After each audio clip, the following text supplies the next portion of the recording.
Lysander Santoro stood motionless before the crystal-clear window of Winterbell's most exclusive Christmas decoration boutique, his reflection ghosting over a 12-foot noble fir adorned with hand-blown Venetian glass ornaments. The store had closed 3 hours earlier, yet he remained planted on the snow-dusted sidewalk, expensive Italian leather shoes collecting powder he didn't bother to shake off. His wool coat hung open, despite temperatures hovering near freezing, as if cold were something that happened to other people. The window display represented perfection money could buy: cascading silver ribbons, porcelain angels with actual gold leaf wings, velvet stockings embroidered with crystals that caught streetlight and fractured it into rainbow shards. He studied this manufactured magic with the detachment of someone cataloging inventory rather than experiencing wonder. Behind him, the commercial district stretched empty and silent, storefronts dark except for security lights. Christmas Eve had driven everyone home hours ago, leaving the streets to him and the falling snow that muffled sound until the world felt wrapped in cotton. Lysander had dismissed his driver at 7, sent his security detail away at 8, choosing solitude over protection. The imported timepiece on his wrist read 11:47, which meant he'd been standing here for nearly 4 hours. Mom said it didn't come again this year. The voice arrived without warning, small and matter-of-fact, cutting through his isolation like scissors through silk. Lysander turned with the controlled precision of someone whose reflexes had been honed by necessity, finding a child approximately 6 years old standing 3 feet away. She wore a baby pink sweater that had seen better seasons, jeans that fit well enough to suggest careful shopping on limited budget, and sneakers with characters he didn't recognize.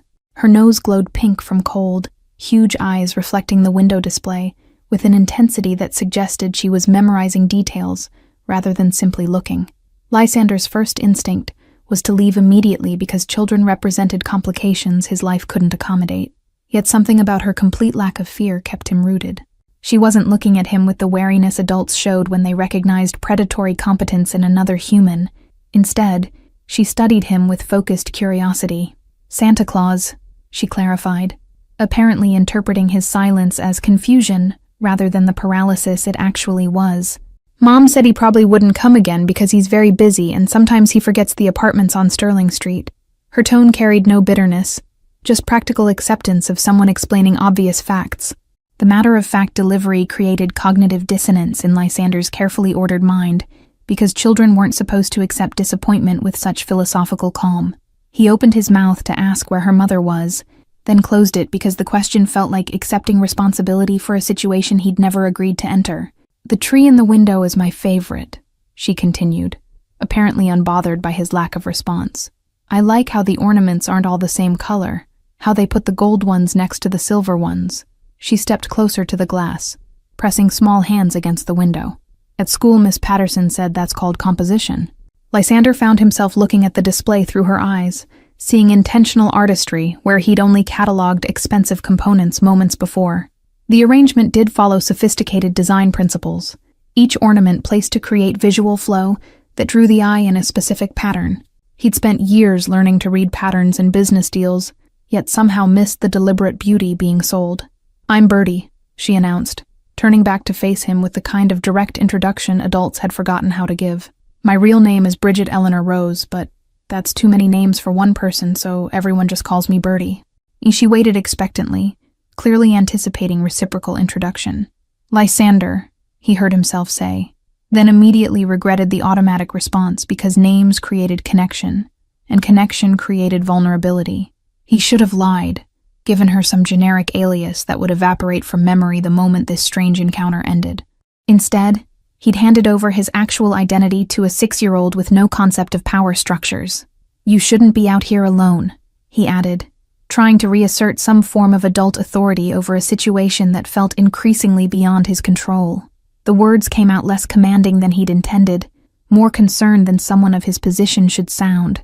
Bertie smiled at him like he'd said something amusing rather than sensible. "I'm not alone. I'm with you," Bertie replied with the flawless logic of childhood, gesturing between them as if his presence constituted adequate supervision. "And besides, Mom's building is right there." She pointed across the street to a converted warehouse divided into apartments. Warm light glowed from several windows, including one on the 3rd floor, where a small decorated tree was visible. The explanation reconfigured the entire situation from child in danger to child being monitored, which should have relieved Lysander, but instead created new discomfort because it meant someone was watching this interaction. He glanced up at the lit window, imagining a mother tracking her daughter's movements while simultaneously preparing for night shift work that required leaving a 6-year-old alone on Christmas Eve. The angel on top is real porcelain, Bertie continued her narration, apparently content to have a silent audience for her observations. I looked it up on the library computer because I wanted to know what makes some decorations cost so much. She traced the angel's outline on the glass with one finger. Porcelain is special clay that gets fired in really hot ovens. Her casual mention of library research to understand luxury goods created a portrait of intelligence applied to circumstances that couldn't provide what that mind deserved. Lysander recognized the hunger for knowledge, remembered his own childhood questions about how things worked and why. The difference was that his questions had been answered by private tutors and temperature-controlled libraries, not public computers. "Do you have a tree?" Bertie asked, pivoting from her lecture on porcelain production to direct inquiry with the seamless transition children managed naturally. The question landed with unexpected weight, because the honest answer was no. His penthouse contained no seasonal decorations whatsoever. Christmas was something other people celebrated, families engaged with, not solitary men who deliberately excised sentiment from their existence. "I have a tree," Lysander found himself saying, the lie emerging before conscious decision could prevent it. "But it's not decorated yet." The fabrication continued building momentum, creating fictional scenarios his actual life had never contained. "I haven't decided on a color scheme." Bertie's eyes widened with an expression that suggested he'd just admitted to criminal negligence rather than simple procrastination. "You have to decorate before Christmas," she informed him with the absolute certainty of someone explaining universal laws to the uninformed. "Otherwise, it's just a tree inside a house," which doesn't make any sense. Her logic was unassailable, her tone patient despite dealing with someone clearly lacking basic knowledge. "Miss Patterson says the decorating is the important part, because that's when you put your personality on the tree." Lysander had negotiated multi-million-dollar deals with men who'd killed for less than what was at stake, yet found himself unable to counter a 6-year-old's reasoning about Christmas tree decoration protocols. The absurdity of the situation should have prompted him to end this interaction, walk away, return to his carefully controlled isolation. Instead, he heard himself asking what colors she would recommend, as if her opinion carried weight in decisions he'd never actually make. "Not all one color," Bertie said immediately, her response carrying the confidence of someone who'd given this considerable thought. "That's boring, and it makes the tree look like it's wearing a uniform instead of celebrating." She gestured toward the boutique window where the display tree showcased exactly the kind of mixed palette she was advocating. "You want it to look happy, not matchy." The distinction between happy and matchy represented a design philosophy Lysander had never encountered in his world of coordinated aesthetics and professional decorators who build by the hour. Everything in his life matched, from his custom suits to his penthouse furnishings, creating environments that projected power through careful curation. The idea that happiness might require intentional discord challenged assumptions he hadn't known he was making. "I could help you," Bertie offered, the suggestion emerging with the casualness of someone proposing they share an umbrella, rather than volunteering to enter a stranger's home. "I'm really good at decorating because I pay attention to composition and color theory." She said this without arrogance, simply stating facts about her capabilities. "Mom says I have an eye for making things beautiful, even when we don't have money for the fancy stuff." The offer created immediate complications, because accepting meant allowing this child and presumably her mother into his private space, crossing boundaries he'd maintained for 15 years. Lysander's penthouse was a fortress against connection, designed specifically to prevent the kind of intimacy that led to vulnerability, yet something about her earnest offer, her genuine desire to help someone who clearly needed assistance with basic life skills like tree decoration, made refusal feel cruel rather than sensible. "Your mother would have to agree," he said, recognizing even as he spoke that he was negotiating terms rather than declining outright, "and it would need to be at a time that works with her schedule." The practicalities created distance from the emotional implications of what he was actually proposing, which was allowing strangers access to the carefully constructed emptiness he called home.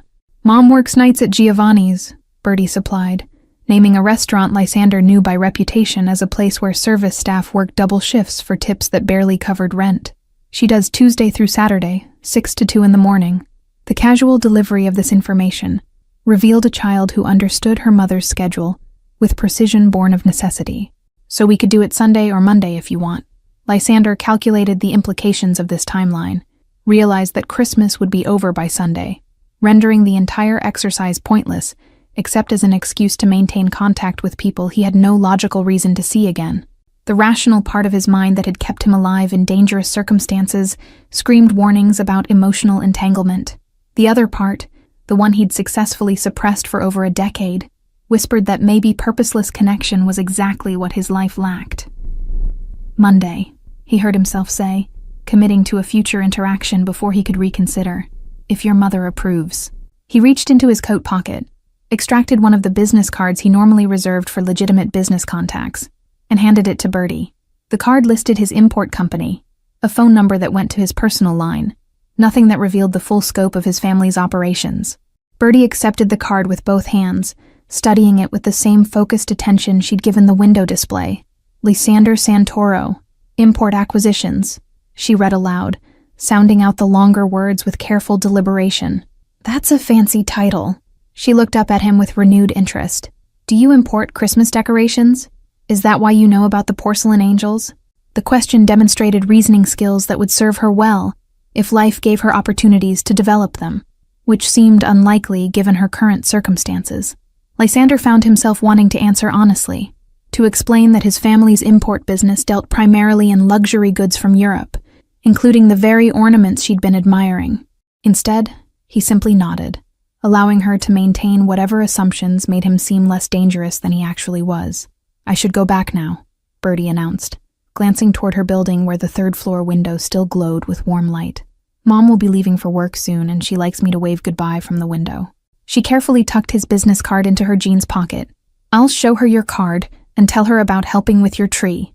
Before Lysander could formulate a response, she stepped forward and wrapped her arms around his waist in a brief hug that lasted perhaps 3 seconds, but felt like it rearranged something fundamental in his chest. The gesture carried no agenda, no manipulation, just pure impulse from someone who'd decided he was worth hugging. Then she released him and started across the street, turning once to wave before disappearing into the building's entrance. Lysander stood frozen in the aftermath of that unexpected embrace, his expensive coat still holding the warmth where small arms had circled his torso. He couldn't remember the last time someone had touched him with affection rather than calculation, had initiated physical contact that sought nothing except brief connection. The sensation lingered like evidence of something he'd lost without noticing it was gone. The window on the 3rd floor drew his attention, and he watched as Bertie appeared there moments later, pressing her face against the glass and waving with both hands. Behind her, a figure moved into view, a woman with blonde hair pulled back in a practical ponytail. She placed a hand on Bertie's shoulder, then looked down toward the street where Lysander still stood. Even from this distance, he could read surprise in her posture. Lysander raised one hand in acknowledgement, a gesture that felt absurdly formal given the circumstances, but was all his muscle memory knew how to produce. The woman returned the wave with visible hesitation, then gently pulled Bertie back from the window. The small tree in their apartment seemed to glow brighter for a moment, or perhaps that was simply contrast against the surrounding darkness. Lysander remained on the sidewalk after Bertie disappeared from the window, his mind processing an interaction that had violated every protocol his life normally followed. He should leave now, call his driver, return to the penthouse and forget this entire strange encounter. Instead, he found himself studying the building across the street, noting details he'd never bothered to observe despite driving past this location countless times. The structure had been converted from its industrial origins with minimal investment. Windows added where loading doors had once stood. Fire escapes bolted to brick that showed decades of weather damage. Lights glowed from perhaps half the units, suggesting occupancy rates that reflected either affordable rent or low standards. This was the kind of building his family's real estate holdings would acquire and demolish, replacing with luxury condos that generated better returns. Movement at the building's entrance pulled his attention from architectural assessment, and he watched as the woman from the window emerged, now wearing a coat thrown hastily over what appeared to be a restaurant uniform. She moved with purpose across the street toward him, her body language broadcasting both determination and apprehension. This had to be Bertie's mother, coming to confront the stranger her daughter had been talking to for the past 20 minutes. Lysander braced himself for justified anger, prepared explanations that wouldn't sound predatory. calculated what his security team would say about this monumentally stupid situation he'd allowed to develop. The woman stopped 6 feet away, maintaining careful distance that demonstrated awareness of the risk strange men represented. Up close, she looked younger than he'd expected, probably not yet 30, with features that would have been striking if exhaustion hadn't settled into every line. "I'm Everly," she said, her voice carrying the kind of controlled tension that came from dealing with situations that required diplomacy despite triggering fear. "Birdie's mother." She didn't extend her hand, kept her arms crossed over her chest in unconscious protective posture. "She told me you were nice to her, that you talked about the window decorations." The statement hung between them, neither quite accusation nor acceptance. "She approached me," Lysander replied, recognizing that this distinction mattered even though it didn't actually absolve him of anything. "I didn't seek out interaction with your daughter." The formal phrasing made him sound like he was testifying rather than explaining. His default mode went under scrutiny. "She wanted to look at the Christmas display." Everly's expression shifted through several emotions too quickly for him to categorize, finally settling on something that might have been resigned understanding rather than relief. "She does that," she said, some of the tension leaving her shoulders. "Talks to people like they're already friends. I've tried to teach her about stranger danger, but she thinks everyone is basically good until proven otherwise." The admission carried both pride and worry. "She gave you her business card," Everly continued, pulling the small rectangle from her pocket and studying it with an expression Lysander couldn't quite read. "Said you have a tree that needs decorating, and you might want help." She looked up at him directly for the first time, green eyes searching his face for information his features had been trained not to reveal. Is that actually true? Or was she reading a situation wrong? The question gave him an exit, an easy way to dismiss the entire interaction as childish misunderstanding and walk away from whatever this was becoming. Lysander opened his mouth to take that exit, to politely disengage and return to his regularly scheduled isolation. Instead, he heard himself confirming the story. "I do have a tree, and she's right that it needs decorating." The lies were getting easier, building on themselves. "Mr. Santoro?" Everly began, his name sounding strange in her voice, like she was testing the weight of syllables she'd never expected to speak. "I appreciate that you were kind to Birdie, but I can't have her bothering strangers with offers to come decorate their homes." She delivered this with the gentle firmness of someone enforcing boundaries despite knowing it would disappoint her child. "Whatever she proposed, I need to decline on her behalf." "What if I was the one proposing it?" Lysander asked, surprising himself more than her with the question. He watched her eyes widen slightly, saw her recalculate what kind of situation she was actually navigating. "She clearly has talent for design," mentioned color theory and composition. "I could use that expertise." The justification sounded hollow even to him, but he continued anyway. Everly studied him with the kind of assessment people developed when they'd learned to recognize trouble before it arrived, when survival depended on reading situations accurately. Lysander stood still under that scrutiny, let her look for whatever signs would help her make this decision. He knew what she was seeing.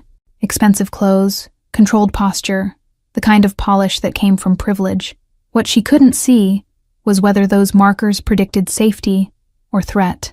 "I work nights," she said finally, the statement seeming to emerge from some internal calculation he couldn't follow. "Which means Birdie would be asleep during any time I could supervise a visit." And she paused, choosing next words carefully. "I can't bring my daughter to a stranger's home without me present. I'm sure you understand." The apologetic tone couldn't quite mask the absolute firmness of this boundary. "What if I hired you to bring her?" Lysander asked, the solution appearing fully formed, like his mind had been working on this problem without his conscious awareness. "As a consultant for interior design. Standard hourly rate. Professional arrangement." He was making this up as he went, applying business frameworks to a situation that had nothing to do with commerce. The offer hung between them. While Everly processed implications, Lysander was only beginning to recognize himself. He was essentially proposing to pay this woman to spend time in his home with her daughter, which could be interpreted as either surprisingly ethical or deeply suspicious depending on perspective. Her face showed she was running both scenarios, weighing risk against whatever his money might provide. Why? The single word carried more weight than elaborate questions would have. Demanded truth he wasn't entirely sure he could provide. Everly's eyes hadn't left his face, were reading micro-expressions his control usually prevented. "Why would you want a 6-year-old and her mother to come decorate a tree in your home? What's actually happening here?" Lysander didn't have an answer that made sense even to himself, Couldn't explain why a chance encounter outside a closed shop had penetrated defenses he'd spent 15 years reinforcing. The honest response was that Bertie's hug had reminded him he was still capable of feeling something besides the cold calculation that had become his default state. But saying that out loud would reveal vulnerability to someone who had every reason to view him as threat rather than opportunity.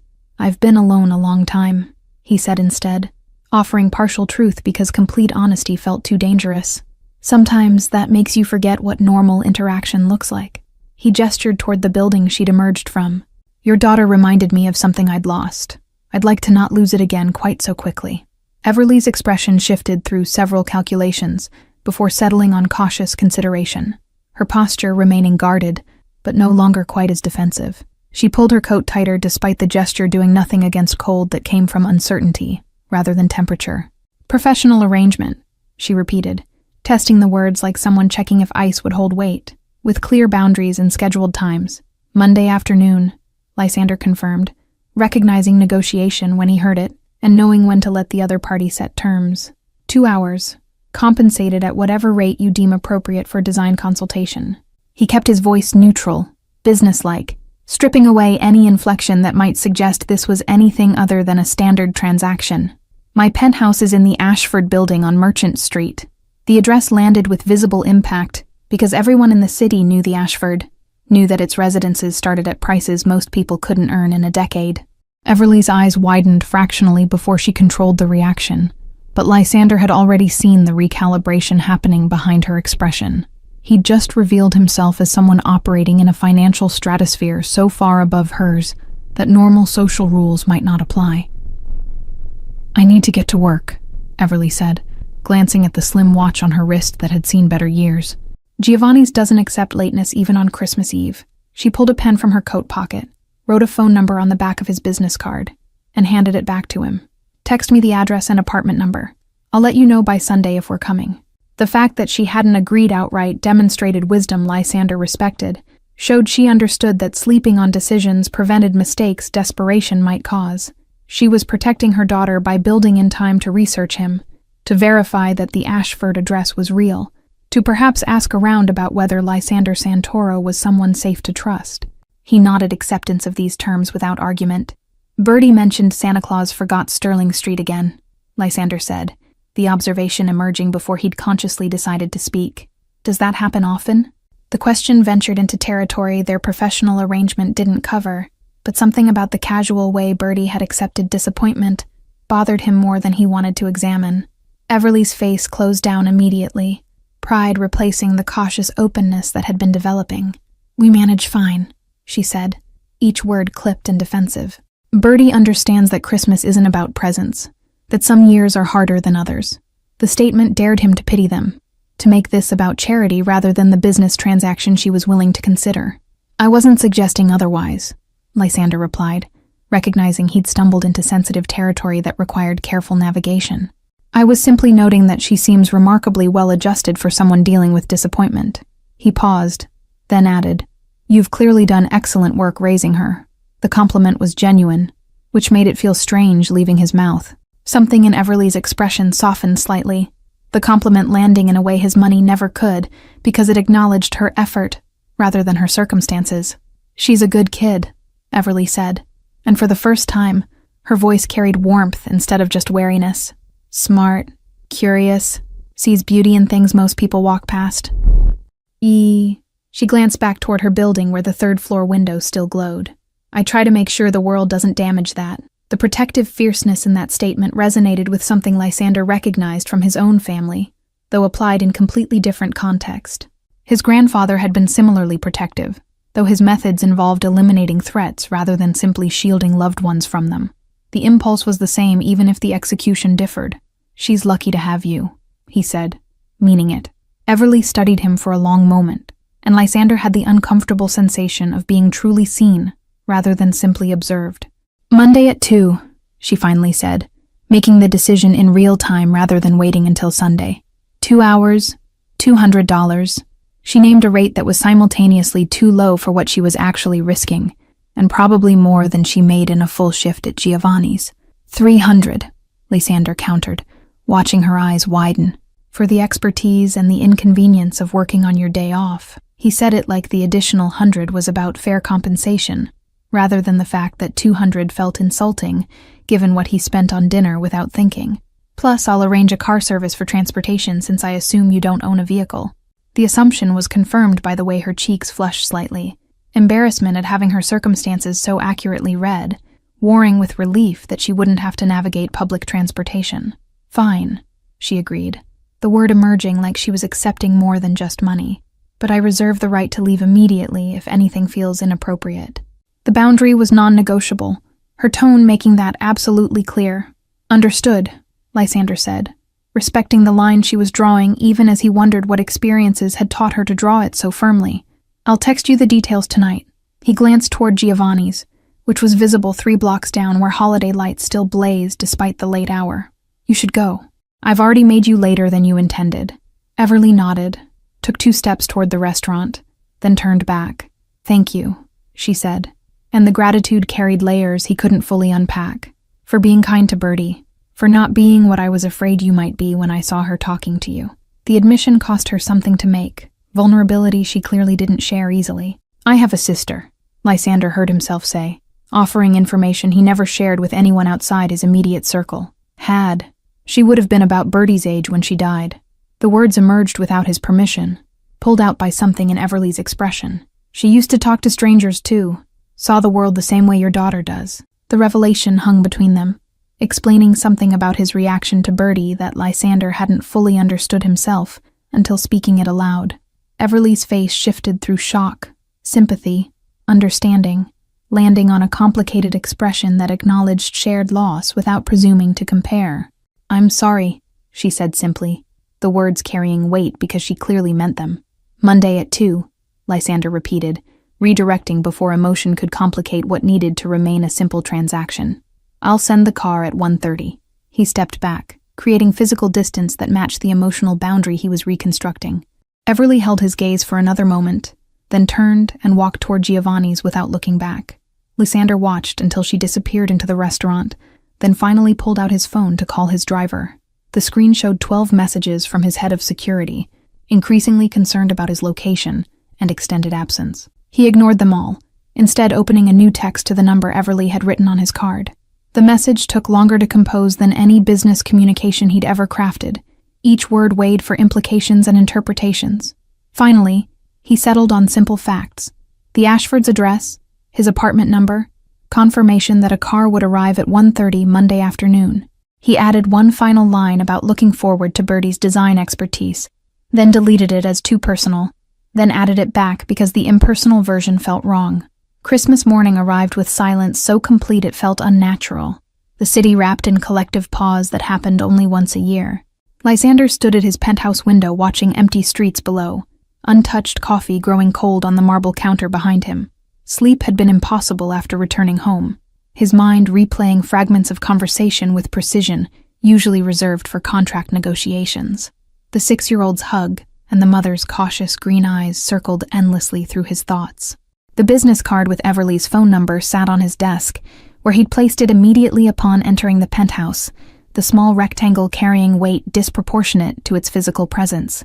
He'd picked it up 19 times since last night, opened his phone to compose texts he couldn't formulate, then set everything down without sending anything.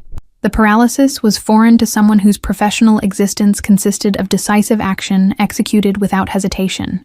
Yet here he stood unable to manage a simple confirmation message about Monday's arrangement. The Douglas fir dominated his living room like an accusation, 12 feet of undecorated evergreen representing commitments made to strangers, based on nothing more substantial than momentary connection. Lysander approached the tree slowly, running his palm along branches that released sharp pine scent into air, usually perfumed by expensive candles. The tree was real in a way nothing else in his curated environment was, living proof he'd allowed spontaneity to override 15 years of careful control. His phone buzzed with a text from his mother, the annual Christmas greeting arriving with mechanical precision at 9 o'clock every December 25th. The message contained no warmth, just formal acknowledgement of the holiday, and reminder about family dinner scheduled for the following week. Lysander stared at the text, comparing its cold efficiency to Bertie's enthusiastic chatter about Christmas decorations and composition theory. The distance between those two worlds stretched impossibly wide. Marcus called twice before noon, ostensibly about year-end business, but actually checking on Lysander's uncharacteristic behavior the previous evening. The security chief's instincts were sharp enough to recognize when his employer's patterns shifted in ways suggesting either threat or opportunity. Lysander let both calls go to voicemail, unprepared to articulate what was happening when he barely understood it himself. Explaining that a child's innocent conversation had created fault lines in his carefully constructed isolation felt impossible. Across the city, Everly arrived home from Giovanni's at 3 a.m, her feet aching and her uniform smelling of grease and desperation that clung to late-night restaurant work.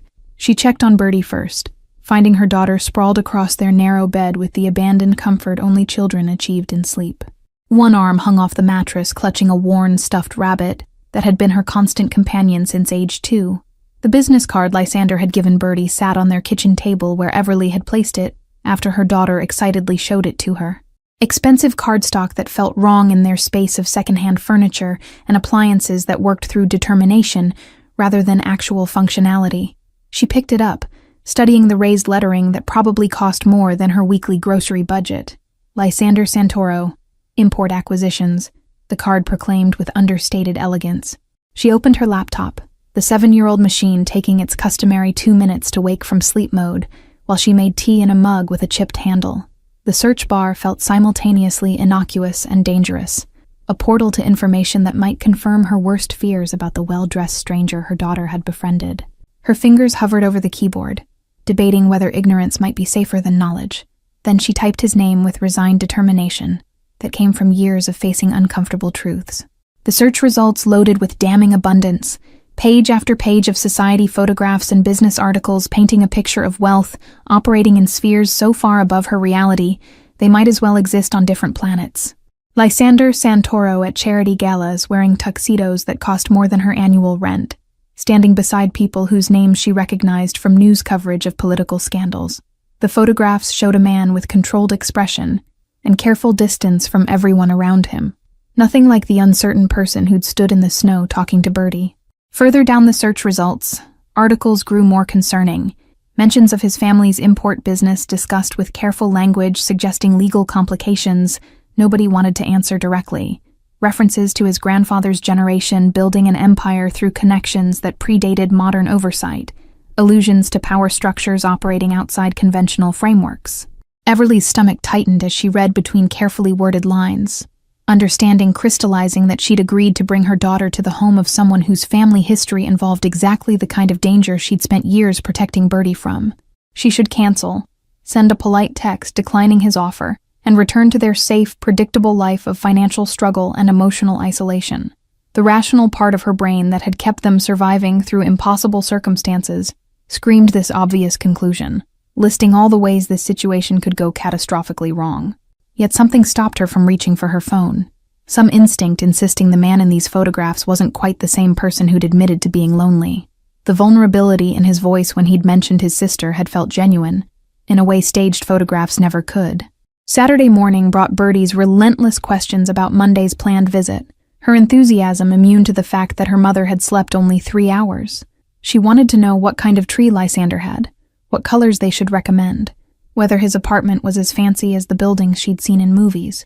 Everly answered with the patience born of 6 years of constant curiosity, even as her own anxiety about the arrangement grew with each innocent inquiry. Lysander spent Saturday in his home office, attempting to focus on year-end financial reports that required attention before the new year.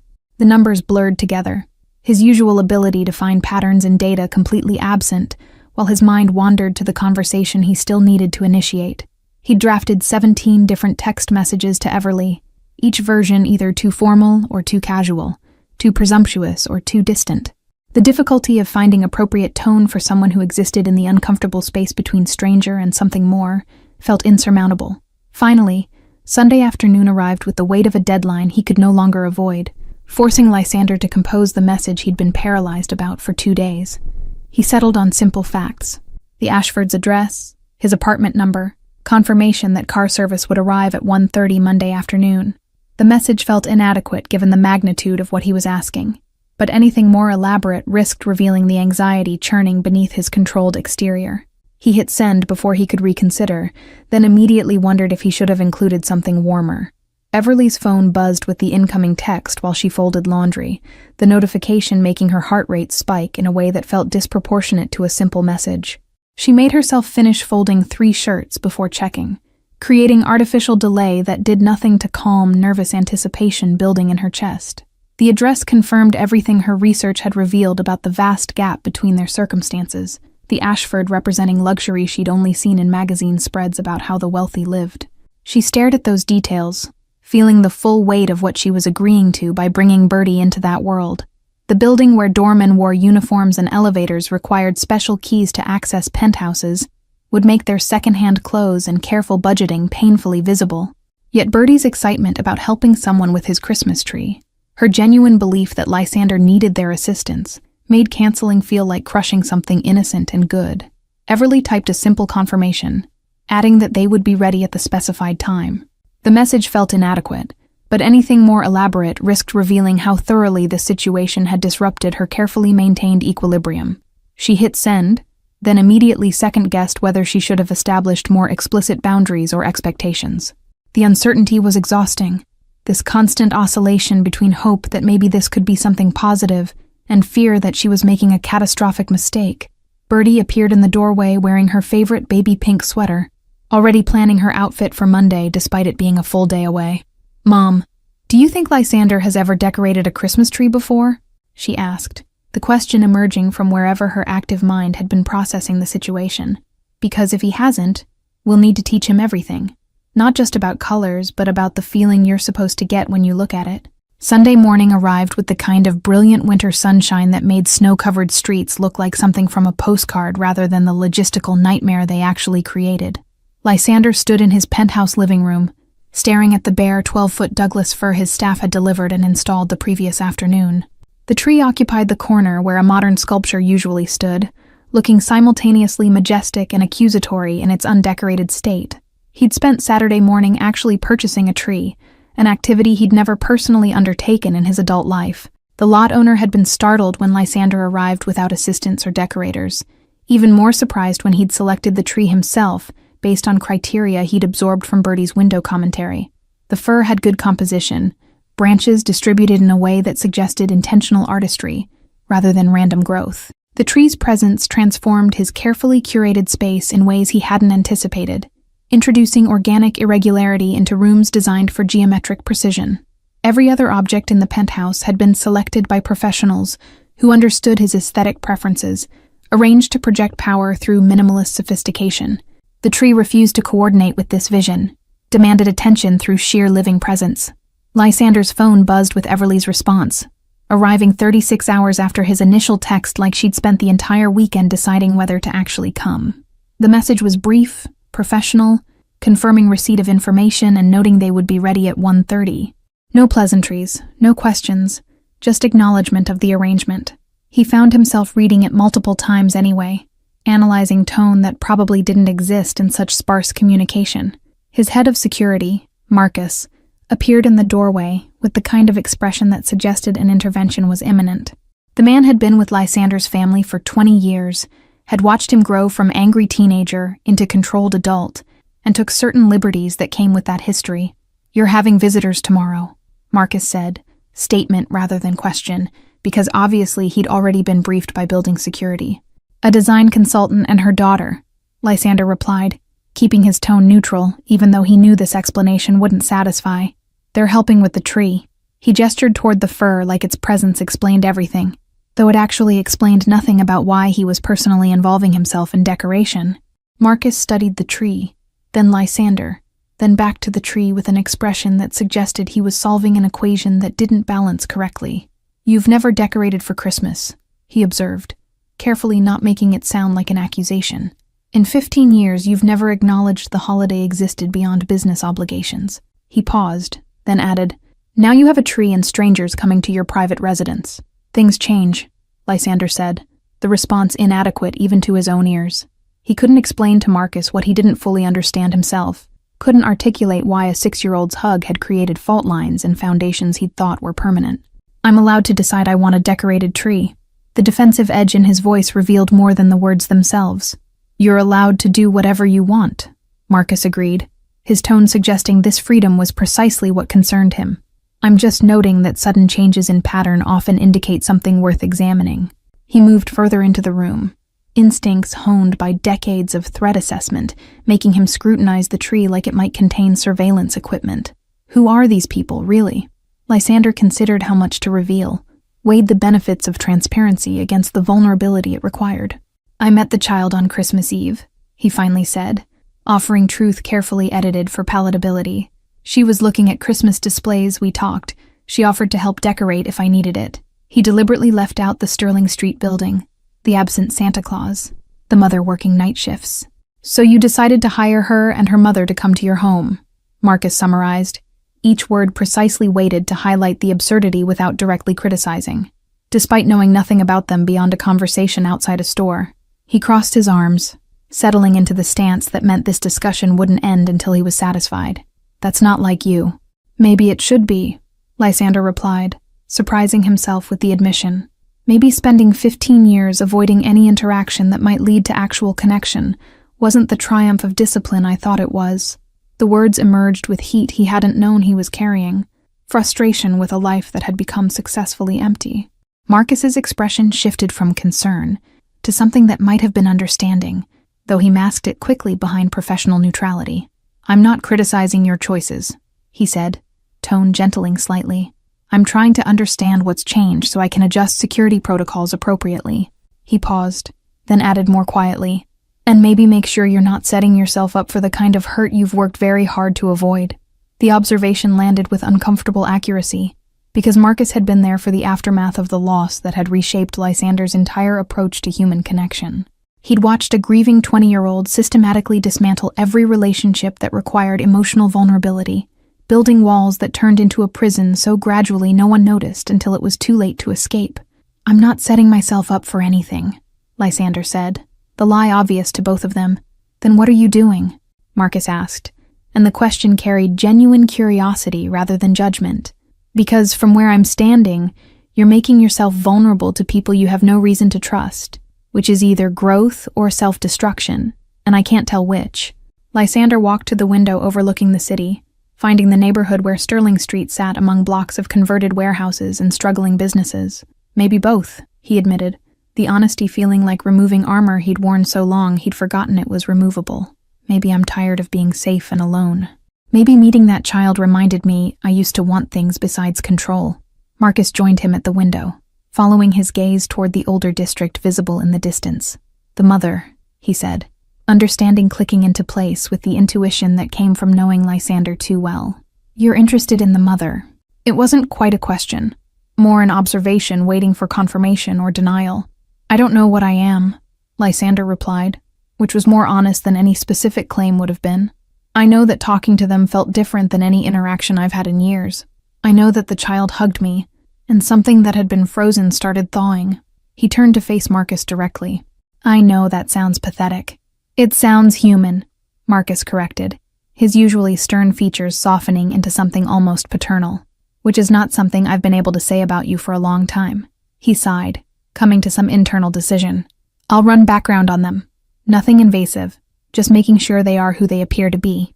And I'll adjust tomorrow's security to give you privacy while maintaining protocols." Lysander nodded acceptance, knowing this was Marcus's way of showing care through professional competence. "Thank you," he said, meaning it for more than just the security arrangements, "for not trying to talk me out of this." Even though part of him wished someone would provide a logical reason to cancel Monday's arrangement, to retreat back into the safety of isolation. "I stopped trying to protect you from yourself years ago," Marcus replied with dry humor. "Now I just try to minimize collateral damage when you finally decide to feel something." He headed toward the door, then paused. "For what it's worth, I hope this works out however you're hoping it works out. You deserve to have something in your life besides obligation and control." Monday afternoon transformed Lysander's normally ordered routine into a state of barely controlled chaos that started when he changed clothes 3 times before settling on casual slacks and a sweater that projected approachable wealth rather than intimidating power. The penthouse staff had been given the day off, leaving him alone with a decorated but empty space that suddenly felt too large and too silent. He'd arranged delivery of decoration boxes from 5 different luxury retailers, curating options without actually choosing anything definitive because that was supposedly what he was hiring Everly and Bertie to help with.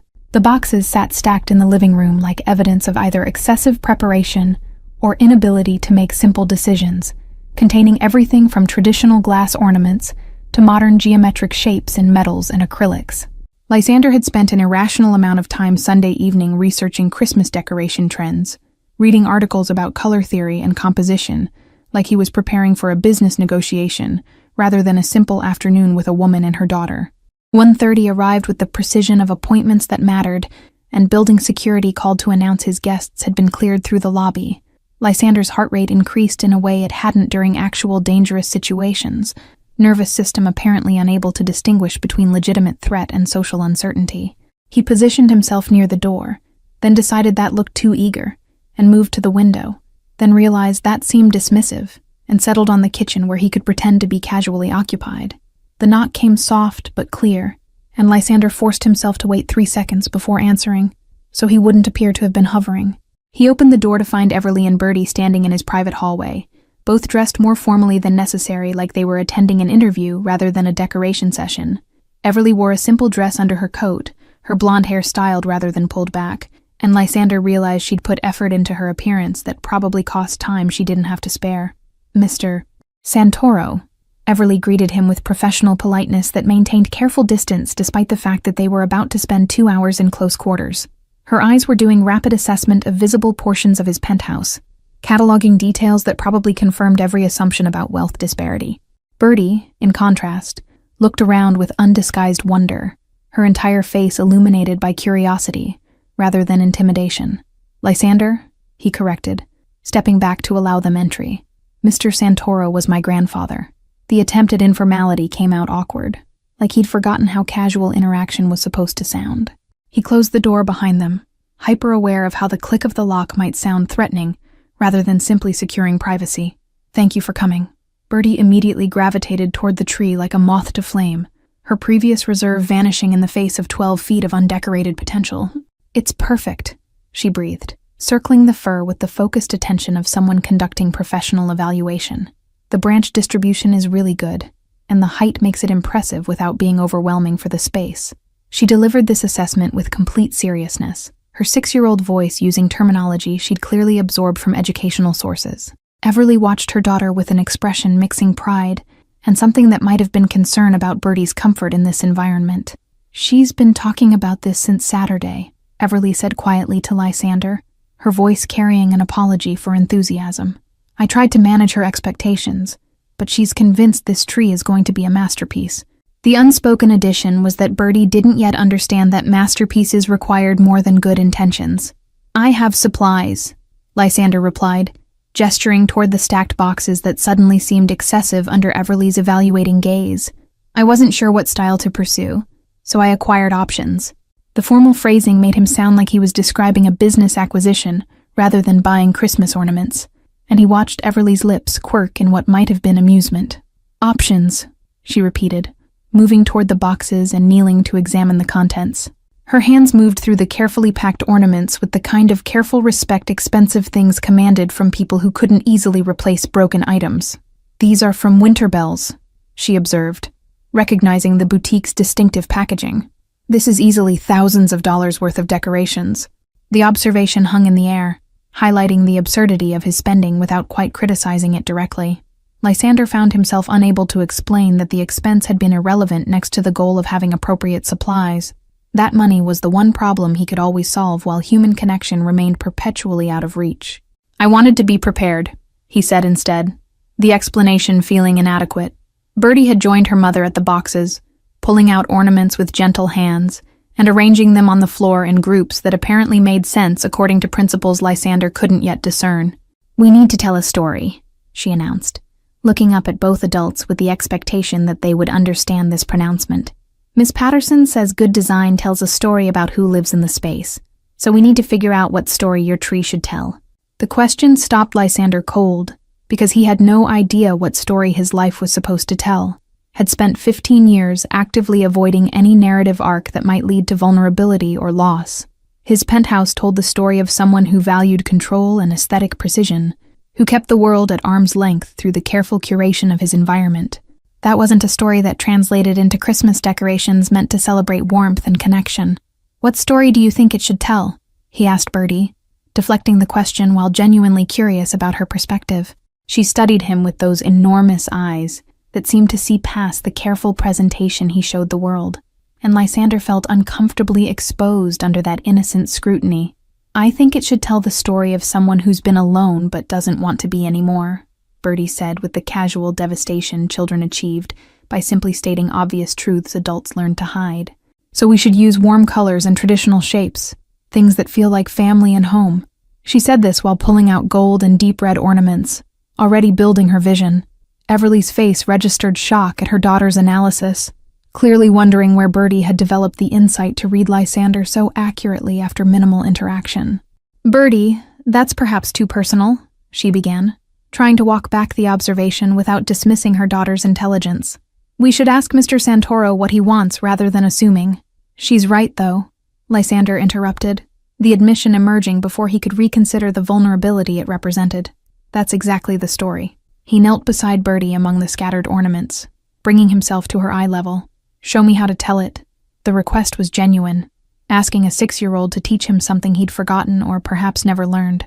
Bertie's face transformed into pure joy at having her vision validated, and she immediately began explaining her design philosophy with the unself-conscious confidence of someone who'd never learned to doubt her expertise.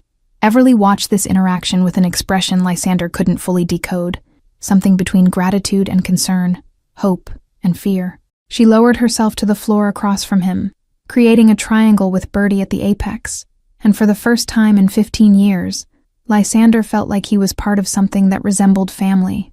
The 2 hours stretched into 3 without anyone noticing the passage of time, conversation flowing naturally between explanations of ornament placement and discussions of color balance. Bertie orchestrated the decoration process with surprising authority, directing where each piece should go while explaining the reasoning behind her choices. Lysander found himself genuinely engaged in debates about whether gold or silver should dominate the upper branches, invested in decisions that would have seemed trivial 48 hours earlier. Everly's initial reserve gradually dissolved as she watched Lysander take direction from her daughter without condescension, treating Bertie's expertise as legitimate rather than humoring a child's play. She began offering her own suggestions, her eye for composition revealing itself through small adjustments that elevated the overall design. The 3 of them developed an unspoken rhythm, passing ornaments and working in coordinated silence punctuated by moments of collaborative decision-making.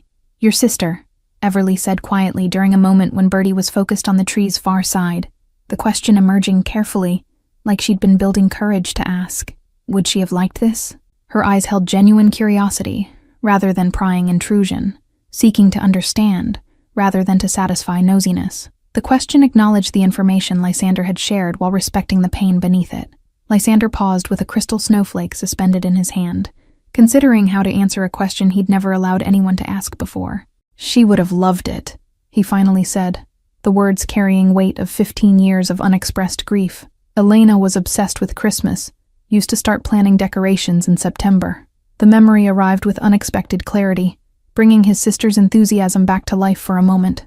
"She sounds wonderful," Everly replied, and the simple acknowledgement meant more than elaborate condolences would have, because it recognized Elena as a person, rather than just a tragedy. How old was she? The follow-up question demonstrated genuine interest, willingness to hear about his loss if he wanted to share it. 8, Lysander said, the number still capable of creating hollowness in his chest after all these years. A car accident that shouldn't have happened, caused by someone who'd been drinking at 2 in the afternoon.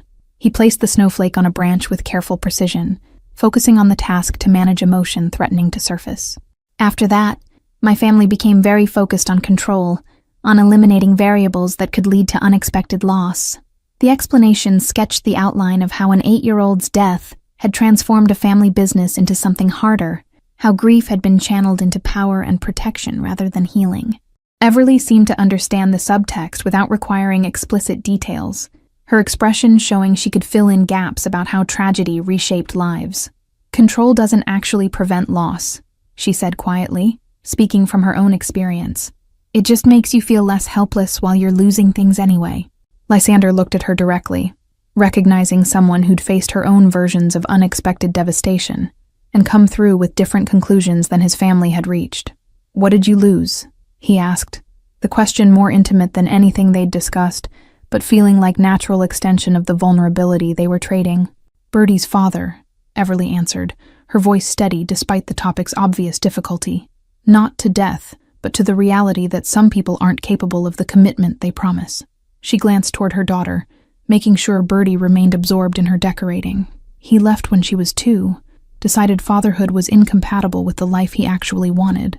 The matter-of-fact delivery couldn't quite mask the hurt underneath. "His loss," Lysander said, meaning it with an intensity that surprised him. "She's remarkable, which means you've done something extraordinary as a parent." The compliment emerged without calculation, pure observation about what he'd witnessed over the past few hours. Bertie's intelligence, kindness, and confidence were clearly products of intentional parenting, despite challenging circumstances. Everly's eyes brightened with unshed tears at the acknowledgement, suggesting she didn't receive recognition for her parenting efforts often enough. "Thank you," she said, voice slightly rough with emotion. "That means more than you probably realize." She cleared her throat, redirecting to safer territory. "She talks about you constantly, you know. Since Christmas Eve, it's been Lysander this and Lysander that." The revelation created warmth in Lysander's chest that had nothing to do with the penthouse's climate control, evidence that he'd made an impression on someone whose opinion he'd come to value.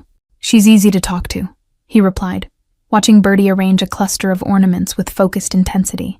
"She doesn't approach conversation with the agenda most people carry. It's refreshing." "She doesn't know yet that people can be dangerous," Everly said, the statement carrying both pride and worry. "I'm trying to teach her caution without destroying her natural openness." The parenting dilemma was evident in her tone, the impossible balance between protection and freedom. "Someday someone will take advantage of her trust, and I won't be able to prevent it. But until then, she'll have experiences and connections people like me have deliberately avoided," Lysander countered, offering a perspective Everly might not have considered. "I've spent 15 years being cautious, and it's kept me safe, but also kept me from moments like this." He gestured around the room where a tree was becoming something beautiful through collaborative effort. "Maybe the risk is worth what it makes possible."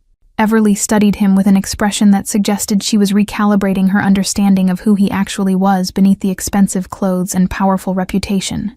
"You're not what I expected," she admitted, the confession clearly costing her something to make. "When Bertie first told me about you, I was terrified. Rich man talking to my daughter in an empty street felt like the beginning of every parent's nightmare." "You were right to be terrified," Lysander acknowledged, respecting her instincts rather than dismissing them. "Everything about that situation should have raised alarms." He met her eyes directly, letting her see his sincerity. "I'm glad you came anyway, that you were willing to take this risk despite every reasonable objection." "I almost didn't," Everly confessed, her fingers tracing the rim of a gold ornament without really seeing it. "I spent all of Sunday trying to talk myself out of coming, listing all the ways this could go wrong." She smiled slightly, self-deprecating.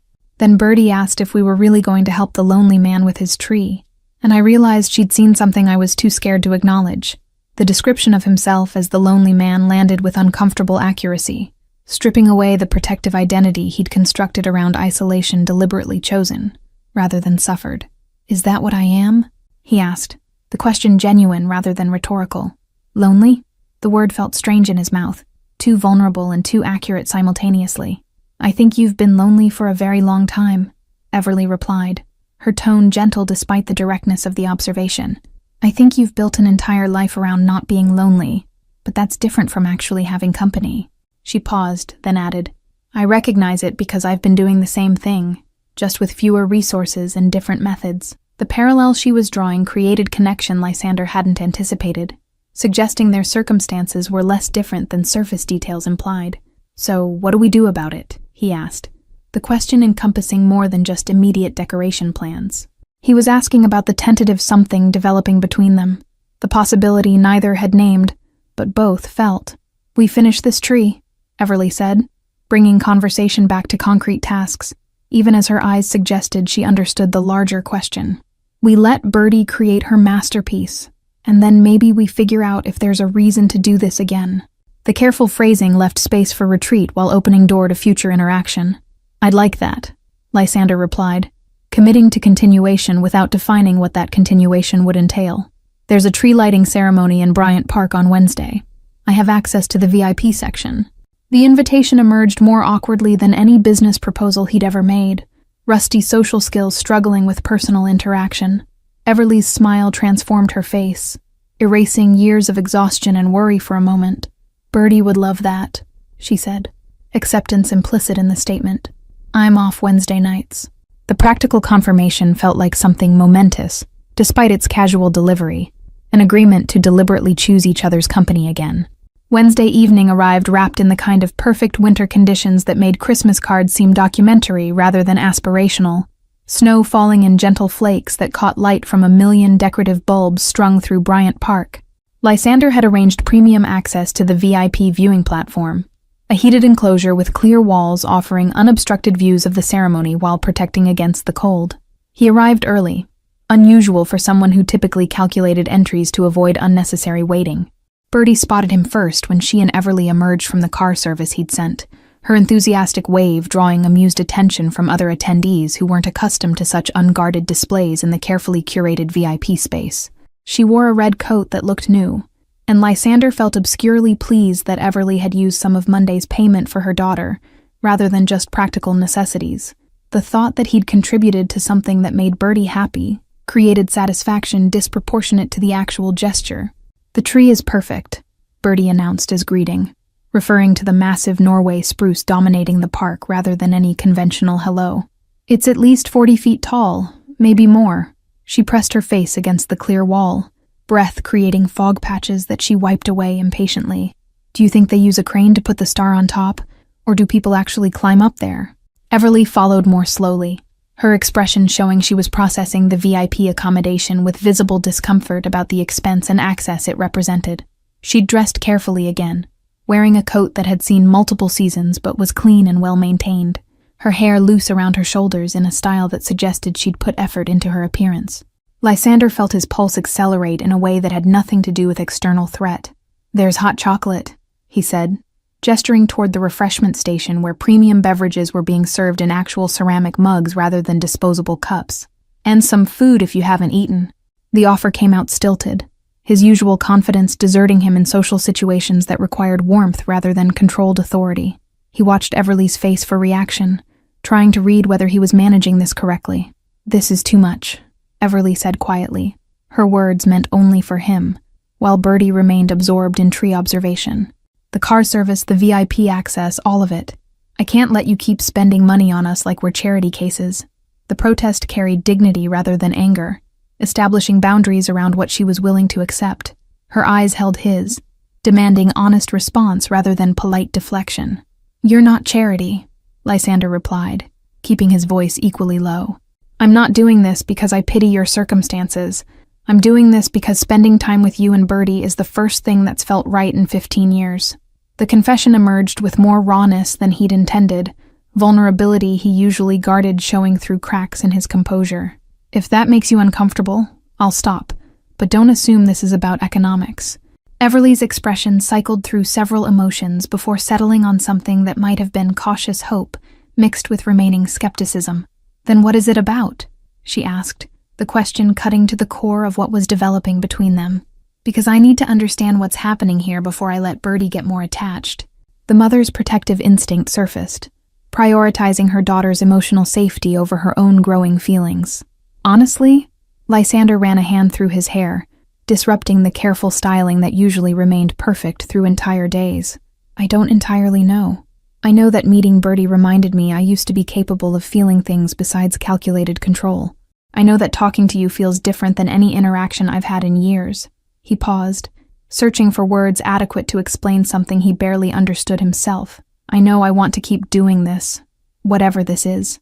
The lighting ceremony began before Everly could respond, music swelling as the massive tree's illumination sequence started from bottom to top.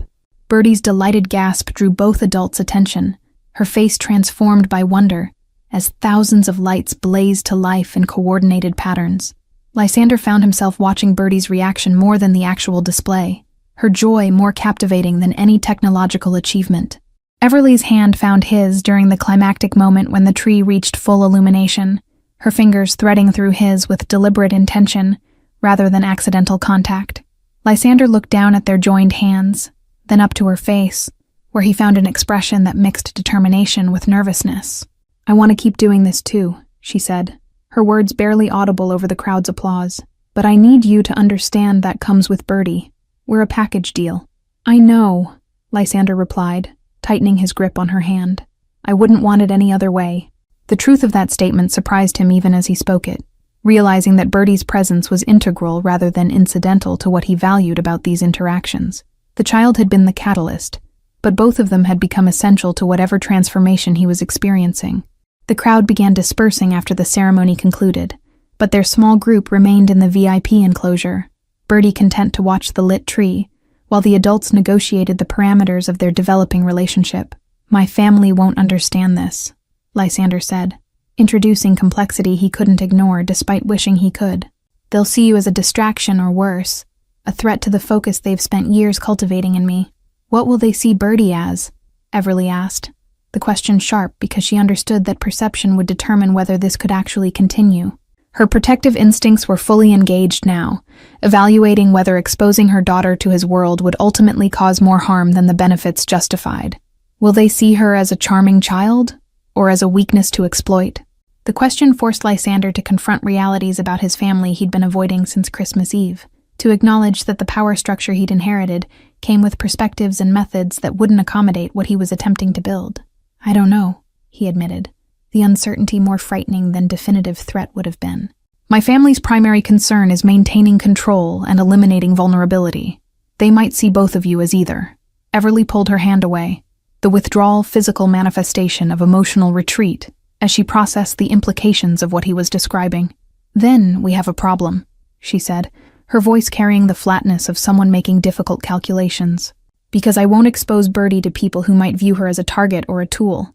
She crossed her arms, body language closing off despite the connection that had been developing moments earlier. "I'm working on transitioning away from family obligations," Lysander said, the plan forming even as he spoke it, because losing what was developing with Everly and Birdie felt intolerable in a way continued isolation didn't. "The import business has legitimate operations that don't require the connections my grandfather built. I can separate what I do from what they do." The proposal was more complicated than he was making it sound, would require navigating family politics he'd previously accepted as permanent constraints. "That's a massive life change to consider, based on 3 interactions with people you barely know," Everly observed, her tone suggesting she wasn't sure whether to be flattered or concerned by the scope of what he was proposing. "You're talking about restructuring your entire existence for the possibility of something that might not even work out."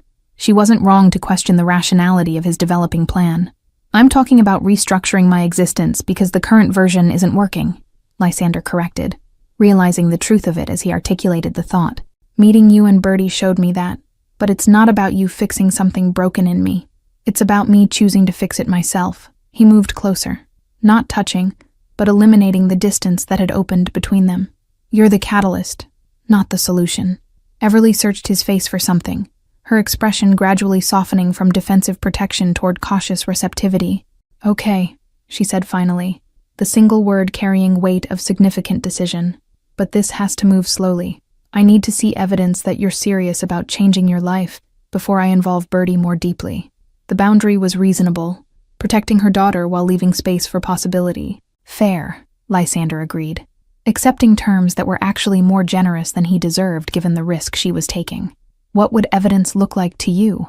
The question sought concrete parameters, specific goals he could work toward rather than vague promises about eventual transformation. "Distance from whatever dangerous elements exist in your family business," Everly said immediately, clearly having thought about this already. "Transparent communication about your progress, and time to build trust gradually, instead of rushing into something neither of us fully understands." She glanced toward Birdie, who remained mesmerized by the illuminated tree. "An absolute protection of Birdie from any fallout from your family relationships." "I can do that," Lysander said, committing to requirements that would fundamentally alter the trajectory of his life. "I will do that."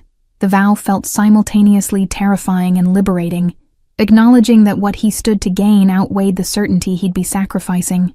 Everly's slight smile suggested she recognized the magnitude of what he was promising. Birdie turned from the tree finally, her face glowing with happiness that had nothing to do with reflected lights. "This is the best night ever," she announced, moving to stand between the two adults and taking each of their hands. "Can we come see the tree again before Christmas is over?" The request was directed at both of them equally, assuming a unit rather than separate individuals.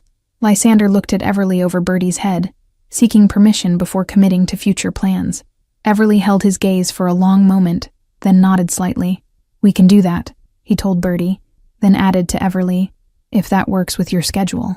The deference to her authority as Bertie's mother was deliberate, acknowledging that his resources didn't override her parental decisions. January arrived with the kind of bitter cold that turned the city into a test of endurance, wind cutting through even the most expensive coats with democratic cruelty. Lysander stood outside the converted warehouse on Sterling Street for the third time in as many minutes, his driver waiting in the Mercedes half a block away per his instructions. The building looked worse in daylight than it had on Christmas Eve, structural compromises visible in cracked masonry, and windows sealed with plastic against drafts that management refused to address. Everly had invited him for dinner after he'd mentioned wanting to see where they lived, her offer carrying both pride and visible anxiety about exposing their circumstances to his scrutiny. He'd accepted immediately, recognizing the invitation as a test of whether he could handle the reality of her world without judgment, or the kind of performative sympathy that would insult them both. The buzzer system was broken, so he texted his arrival and waited, watching his breath form clouds in air that smelled of exhaust, and dreams deferred. Bertie appeared in the building's entrance wearing her baby pink sweater and an expression of pure excitement, apparently having been watching for him from their third-floor window. She grabbed his hand without hesitation, pulling him toward stairs that creaked ominously under their combined weight. "We made spaghetti," she announced, her enthusiasm undimmed by the peeling paint and flickering hallway lights. "Mom says it's nothing fancy, but I helped with the sauce, so it's going to be really good." The apartment was smaller than Lysander's master bathroom, a fact he processed without allowing any reaction to show on his face, because Everly was watching him with the kind of defensive vigilance that came from years of being judged for circumstances beyond her control. The space was immaculately clean despite its age, furniture arranged to maximize the limited square footage, personal touches revealing Everly's eye for creating warmth from minimal resources. Bertie's artwork covered one wall in a gallery that showcased her developing artistic sensibility, each piece carefully mounted with the kind of care expensive frames would have received. "It's not much," Everly said, the statement attempting to preempt criticism while simultaneously daring him to voice any. She stood near the tiny kitchen, arms crossed in unconscious protective posture. "But it's ours, and it's safe, and Bertie has everything she actually needs." The emphasis on actually carried weight, distinguishing between genuine necessity and the luxuries his world took for granted. "It's a home," Lysander replied, choosing his words with the precision this moment demanded, "which is more than I can say about my penthouse." He moved toward the wall of Bertie's artwork, studying each piece with genuine attention. "These are remarkable. She has real talent, not just childish enthusiasm but actual compositional understanding." The observation was professional, rather than patronizing, recognizing ability that deserved acknowledgement. Dinner was chaotic in ways Lysander's carefully controlled existence never allowed, Bertie maintaining constant commentary about her day at school, while Everly orchestrated the small kitchen with practiced efficiency. The spaghetti was simple, but well executed, the sauce revealing Bertie's contribution through slightly uneven seasoning that somehow made it more genuine than perfect would have been. They ate at a table that required careful positioning to accommodate 3 chairs, knees occasionally bumping in the cramped space. "Miss Patterson wants to meet you," Bertie announced between bites, apparently having been waiting for the right moment to deploy this information. "I told her about how you're teaching me about business and imports, and she said any adult who takes time to educate children about career possibilities should be acknowledged." She delivered this with the precise diction of someone quoting her teacher verbatim, clearly proud of remembering the exact phrasing. Everly's fork paused halfway to her mouth, surprise evident that her daughter had been discussing Lysander at school without her knowledge. "Bertie, we talked about keeping some things private," she began, though her tone suggested this was a familiar battle she was losing. "Mr. Santoro might not want to meet your teacher." The escape route she was offering him was clear, an easy way to decline without disappointing Bertie directly. "I'd be honored to meet Miss Patterson," Lysander said, watching Everly's eyebrows rise at his ready acceptance. "If it fits with school policies and your comfort level." He addressed this last part to Everly, acknowledging her authority over Bertie's life even as he volunteered for deeper involvement. The truth was that meeting Bertie's teacher felt like exactly the kind of normal parental activity his life had been missing, even though he had no official role that justified the designation. The visit to Bertie's school happened the following Tuesday, Lysander arriving in clothes carefully selected to appear successful, but not ostentatious, aware that elementary school parking lots weren't accustomed to Mercedes sedans and custom Italian suits. Miss Patterson was younger than he'd expected, maybe 30, with the kind of practical warmth that suggested genuine calling rather than career default. She shook his hand with firm grip, and assessing eyes that immediately began cataloging what kind of influence he might represent in Bertie's life. "Bertie speaks very highly of you," Miss Patterson said, the statement carrying layers of meaning about how thoroughly his presence had integrated into her students' daily narrative. "She's been much happier this past month, more confident in class discussions, more willing to share her ideas." The observation was delivered as compliment and question simultaneously, seeking to understand what had changed in Bertie's home life to produce this positive shift. Lysander found himself explaining the tree decorating and subsequent visits without quite defining the relationship he was building with Everly and Bertie, the boundaries still too uncertain to claim titles that might not be accurate. Miss Patterson listened with the kind of careful attention educators developed for reading between lines of what parents didn't say. "Whatever you're doing, it's working," she concluded, her smile genuine. Bertie needed a positive male influence, someone who validates her intelligence and creativity. The conversation with his uncle happened that same week, a confrontation Lysander had been avoiding, but could no longer postpone, as his systematic withdrawal from family operations became impossible to ignore. They met in his uncle's office, a space designed to intimidate through dark wood and photographs of 3 generations of Santoro men who'd built power through methods that didn't bear close examination. His uncle sat behind an enormous desk, fingers steepled in the classic pose of someone preparing to deliver judgment. "You're making changes," his uncle said, the statement requiring no confirmation, because obviously he'd been monitoring Lysander's activities, severing connections that took your grandfather 40 years to establish, walking away from arrangements that have sustained this family's position. The accusation was clear, even though technically these were just observations, his tone communicating that this behavior constituted betrayal of blood obligations. "I'm focusing on the legitimate aspects of our import business," Lysander replied, keeping his voice level, despite the anger building in his chest. "The parts that don't require relationships with people whose methods I can't defend." He met his uncle's eyes directly, refusing to look away first. "I'm building something I can be proud of rather than something I have to justify through family loyalty." His uncle's expression hardened into the kind of cold calculation that had always made younger Lysander reconsider his positions. But 15 years and one 6-year-old's unconditional acceptance had changed the power dynamics fundamentally. "This is about the woman and her daughter," his uncle said, turning the statement into an accusation. "You're restructuring your entire life for people you've known for a month, compromising family interests for sentiment." The word sentiment was delivered like a diagnosis of weakness requiring intervention. "I'm restructuring my life because the current version wasn't sustainable," Lysander corrected, hearing echoes of what he'd told Everly at Bryant Park. "They showed me that, but this isn't about them fixing something broken in me."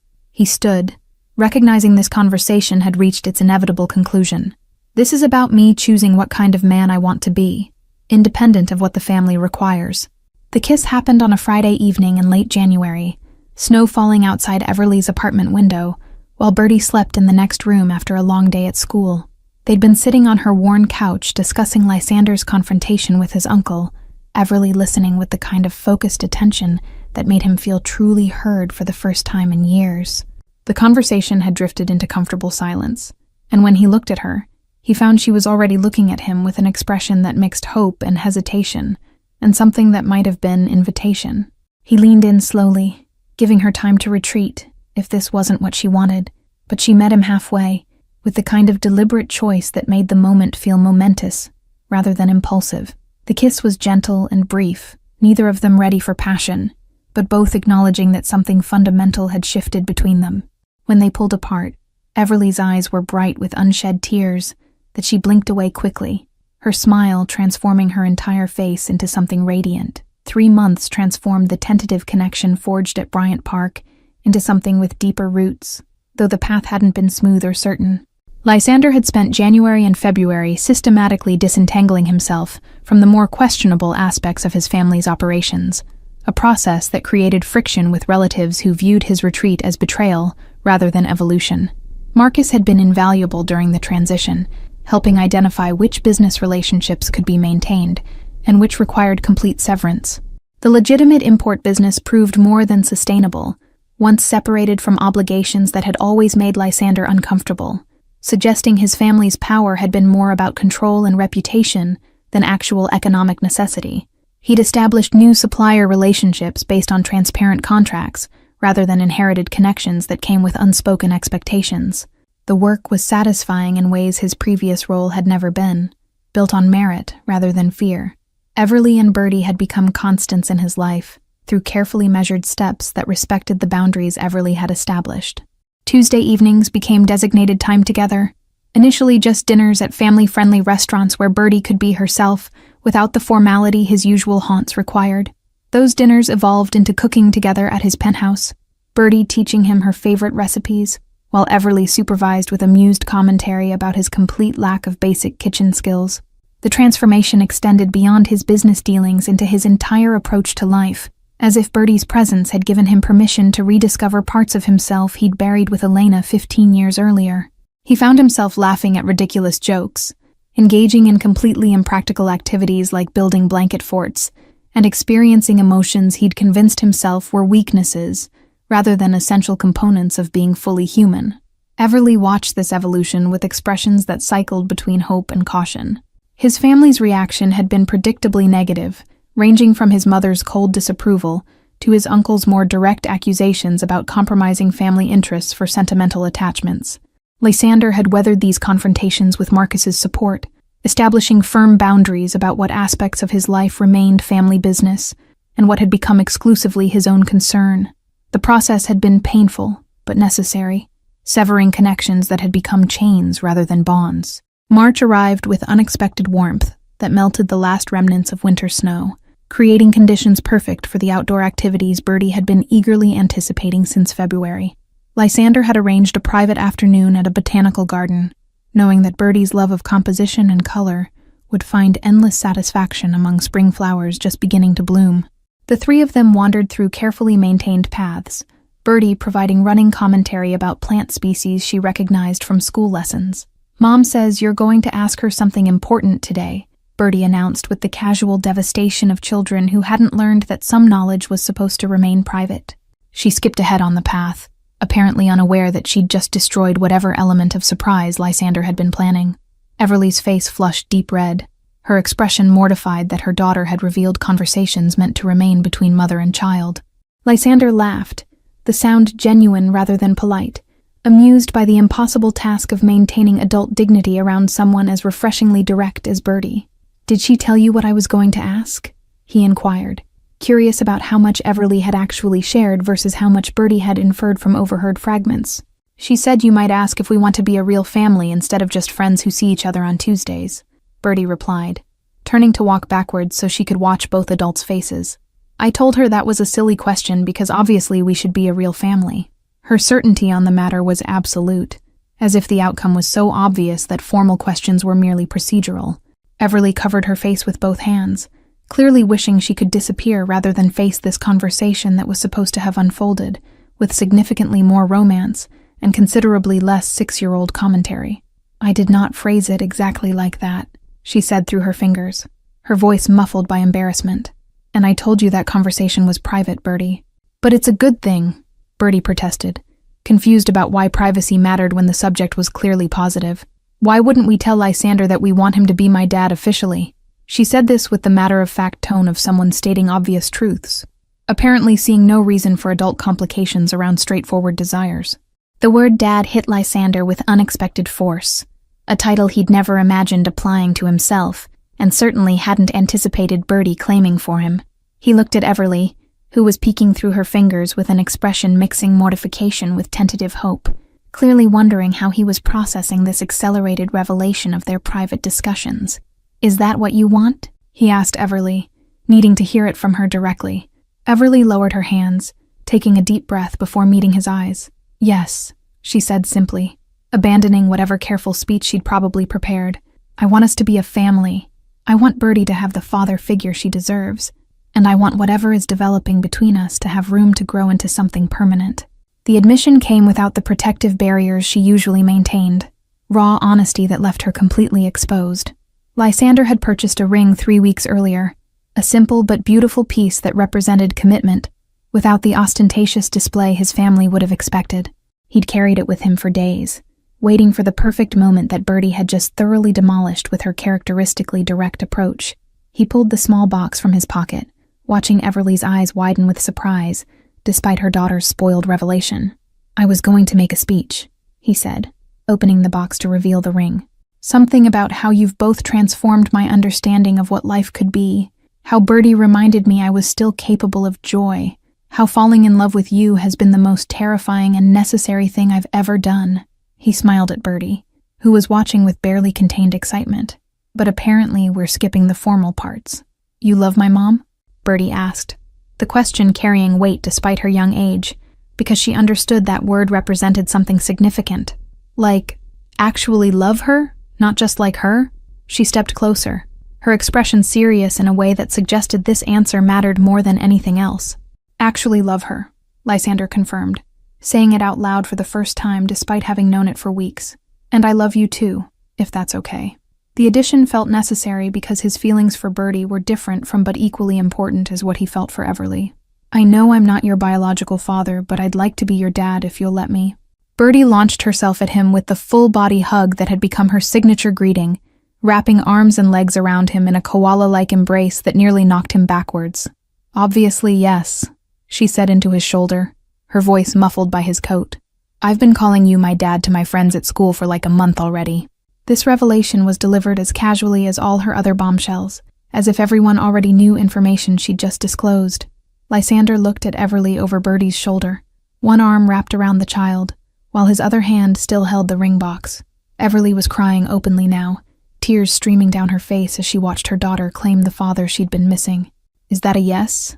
he asked, needing explicit confirmation, despite the answer being obvious from her expression. Everly crossed the small distance between them, creating a 3-person unit as she wrapped her arms around both Lysander and Bertie. "Yes," she said against his neck, her breath warm on his skin. "To all of it. To being a family, to whatever comes next, to building something real together." She pulled back enough to look at him directly. "I love you too. I probably have since you let a 6-year-old lecture you about Christmas tree composition." Lysander managed to extract the ring from its box despite Bertie's continued grip, sliding it onto Everly's finger with the kind of coordination that really shouldn't have been possible given the circumstances.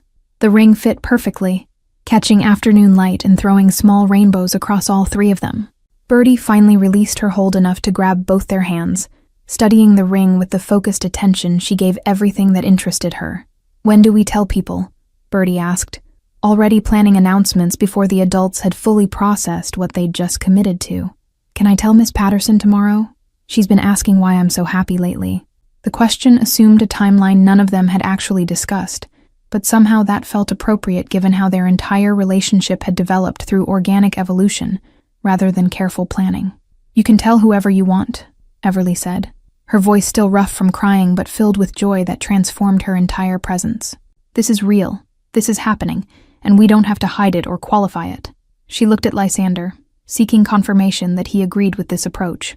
"Unless you need time to manage your family's reactions first, they'll react however they react," Lysander replied, finding he didn't care about his family's approval the way he once would have. "You and Bertie are my family now. Everything else is secondary." The declaration felt like the final severance of obligations that had defined him for 15 years, choosing the people who'd seen his potential for transformation over those who'd benefited from his controlled isolation.